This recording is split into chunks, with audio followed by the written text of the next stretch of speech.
'Di ba may comment si Viancy dun sa post ni Doctor Love na siya yung pipiliin pa rin bandang huli. Sa totoo lang po, dun po talaga ako nasaktan. Nasaktan ako pero tahimik lang ako nung mga araw na yun. Hinayaan ko na lang. Kasi ba't ako nasaktan? Kasi parang nabalewala yung mga pinaghirapan ko, 'no? Ito po, wag niyo pong i-bash si Viancy ano. Gusto ko lang mag-open din po sa inyo ng naramdaman ko nung mabasa ko yung post na yun. Yung comment ni Viancy dun sa nabasa niyo po ba yun? Yung dun sa dulo ay ang pipiliin pa rin niya ay si Doc Love. Nasaktan talaga ako dun kasi, sa totoo lang ang mas nakatulong pa kay Doc si Viancy. Anong naitulong ni Doc? Naitulong ni Doc, nailapit sa akin. Pero si Viancy malaki din yung naitulong niya kay Doc. Mas nakatulong pa nga siya kay Doc. Ang daming naipundar ni Doc dahil kay Viancy. Kaya nasaktan ako, bakit mas pinili niyang ba't parang mas grabe yung pasasalamat niya kay Doc, pero sa akin, parang gano'n ba? Ano, do'n talaga ako nasaktan, sa part na 'yun.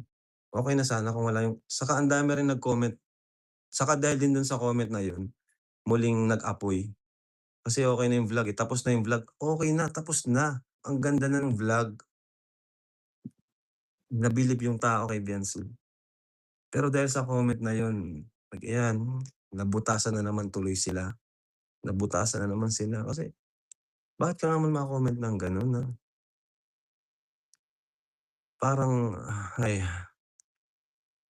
nasaktan talaga ako kasi siyempre Magandang hapon po mga kabalbas natin. So dito nga po ay merong pinahayag dito si kabalbas natin at talagang dismayado or malungkot, nasaktan at hindi ko maintindihan kung ano ba ang naramdaman ngayon ni Kalinga Prab patungkol ito ngayon sa issue na ito mga kabalbas natin. So ngayon ay ating pakinggan si Kalinga Prab. Grabe, masasaktan kayo rito or maiiyak kayo rito sa sinasabi niya mga kabalbas natin. Pakinggan po natin. 'di ba nasa vlog ko, nasaktan ako kasi, um, 'di ba may comment si Viancy dun sa post ni Doctor Love na siya yung pipiliin pa rin bandang huli. Sa totoo lang po, dun po talaga ako nasaktan. Nasaktan ako pero tahimik lang ako nung mga araw na yun. Hinayaan ko na lang. Kasi ba't ako nasaktan? Kasi parang nabalewala yung mga pinaghirapan ko, 'no? Ito po, wag niyo pong i-bash si Viancy ano. Gusto ko lang mag-open din po sa inyo ng naramdaman ko nung mabasa ko yung post na yun. Yung comment ni Viancy dun sa nabasa niyo po ba yun? Yung dun sa dulo ay ang pipiliin pa rin niya ay si Doc Love. Nasaktan talaga ako dun kasi, sa totoo lang ang mas nakatulong pa kay Doc si Viancy. Anong Napaka grabe po, no? Kung inyong isipin mabuti yung naramdaman ni Kalinga para mga balbas ay napakasakit, no? Kumbaga, bakit naman ganun? Parang may tanong sa kanyang isipan kung bakit naman mas pinili pa ni Beyonce, no? Si Doc, no, na siya daw ang tatakbuhan or siya daw mas nakakatulong or siya daw ang ano ba nangyari, ha? 'Di ba?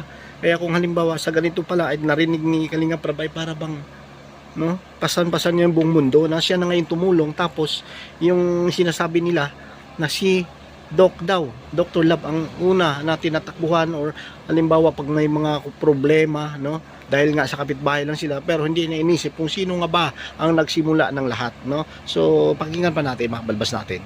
naitulong ni Doc, nailapit sa akin. Pero si Viancy malaki din yung naitulong niya kay Doc. Mas nakatulong pa nga siya kay Doc.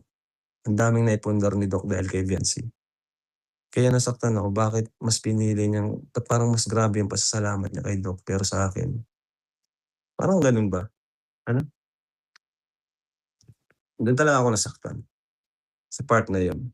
Okey na sana kung wala yung saka ang dami rin nag-comment, saka dahil din do'n sa comment na 'yun, muling nag-apoy. Kasi okey na yung vlog, eh, tapos na yung vlog, okey na, tapos na. Ang ganda na ng vlog, nabilib yung tao kay Viancy. Pero dahil sa comment na 'yun, ayan, nabutasan na naman tuloy sila, nabutasan na naman sila kasi bakit ka naman mako-comment ng gano'n na parang, ay, nasaktan talaga ako kasi siyempre ginawa ko lahat para sa kanila, 'di ba? Pinakamalaking pabahay, ginawa ko siya ng pinakamalaking pabahay kasi gusto kong ibalik yung mga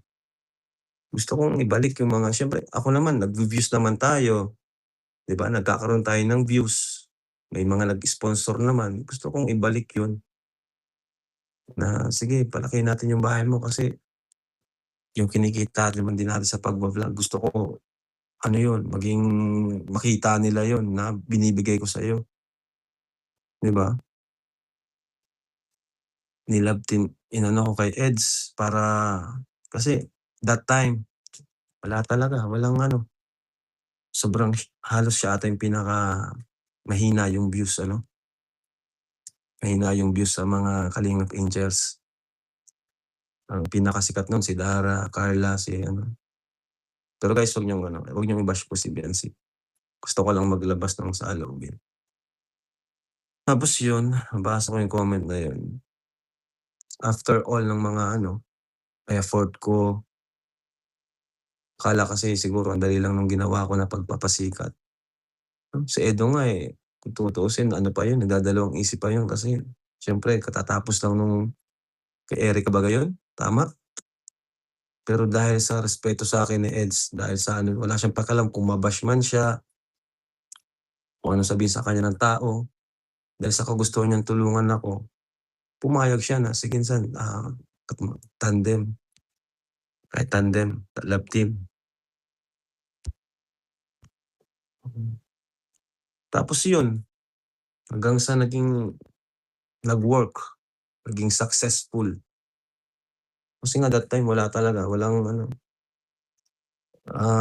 sponsor, yung views, di gano'n kalakas, 'di ba? So, sige Eds, ikaw ang magpapalakas dito. Balbas, nakakalungkot po talaga, no? So, importante dito mga balwas, no? Mahalaga dito ay nandiyan pa rin, no? Nandiyan ang mga solid na mga talaga nakasuporta, no?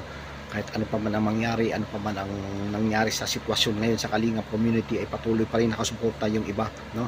Yung iba na solid na talagang kung solid man ay talagang kahit man masakit or kahit man saan man dalhin itong si Kalingap Prab, ang community ni Kalingap Prab kay Kuya Bal ay nandyan pa rin sila mga balbas natin. Although na marami na po ang mga nangyaring karanasan na katulad sa nangyari sa dito sa pamilyang ito ay nandyan pa rin mga viewers, importante. At siyempre, di ba, yung pagtulong nila sa mga mahihirap, mga balbas, yun nandun yung spirit of nandun pa rin yung kumbaga, di ba, dedication nila na kahit man anuman ang mga basher na yan o sino pa man ang mga yan at hanggang sa nagkatulpuhan na ay nandyan pa rin sila matibay yung pundasyon ay yung Kalingap na sinasabi, yung community mga Kalingap, no? So yun po ang kanyang reaction sa ngayon at ating asahan na mayroon pang susunod ito mga updates patulfo or something like na mga updates para kay Kalingap Prab Kuya Bal ay atin po silang tunghayan at atin po silang suportahan mga balbas natin. Okay, so hanggang dito na naman po, isang palang gabi araw sa lahat ng mga viewers natin. Syempre like, importante share at syempre mag-comment naman kayo dyan para ma-spread out at ma-share kung ano ba talaga ang talagang mangyayari dito mga balbas natin at syempre libre kayong mag-komento dyan. Thank you, God bless at mabuhay po tayo ng lahat. Till next video uploads. Syempre pag hindi pa kayo nakapag-subscribe, subscribe na kayo at hit the notification bell button mga balbas natin. Thank you at bye-bye.